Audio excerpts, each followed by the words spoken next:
მთელი საქართველო უნდა გავერთიანდეთ პატარა ანგელოზის გადასარჩენად. 5 წლის დათის უიშვიათესი დაავადება დაუდგინდა. ალფა-1 ანტიტრიფსინის დეფიციტი. ასეთი დიაგნოზის მქონე ადამიანი 35-40 წელიწადში ერთხელ იბადება და სამწუხაროდ ეს ჩვენი პატარა ქართველი ვაჟკაცი დავითი აღმოჩნდა. ფიზიკური განვითარების შეფერხება, ეპილეფსიური შეტევები, კრუნჩხვები, მაღალი სიცხე, გონების დაკარგვა, ღვიძლის და თირკმლის ფუნქციაც დარღვეულია. იმ შემთხვევაში თუ პატარა ანგელოზს ერთ კვირაში თურქეთის კლინიკაში არ გადავიყვანთ, დიდი ტრაგედია დატრიალდება წიქორიძეების ოჯახში. ბავშვის საბრალო დედამ ყველაფერი გაყიდა შვილის სიცოცხლის გადასარჩენად და ავადმყოფ ბავშვთან ერთად ახლა ფარეხში ცხოვრობს ქირით. 5 წლის დათი ყოველდღე ხატებთან ლოცულობს. ბავშვი თავის ასაკთან შედარებით მომეტებულად გონიერია. ფონდის კორესპონდენტს მოუყვა თუ როგორ იტანჯება, მაგრამ სთხოვა დედიკოს არ უთხრა, ის ტირილს დაიწყებს. ასეთი ღვთისმიერი ბავშვის გულმა არ უნდა შეწყვიტოს ფეთქვა, არა. სამწუხაროდ დრო ძალიან ცოტა დაგვრჩა. სიცოცხლის სამზომი ჩართულია.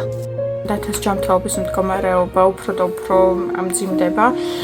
თურქეთის კლინიკამ გითხრა, რომ ერთი ღამე რომ დააწუნა კლინიკაში დათაჯდება $700, რის საშუალებაც სამომედისთვის არ გვაქვს. ეთილო ადამიანებო, თქვენი უდიდესი იმედი მაქვს და ყველას ძალიან გთხოვთ, თითოეული თეთრიც ძალიან მნიშვნელოვანია. გადარიცხეთ ნებისმიერი თანხა ჩერნოვეცკის ფონდის ოფიციალური საიტის მეშვეობით.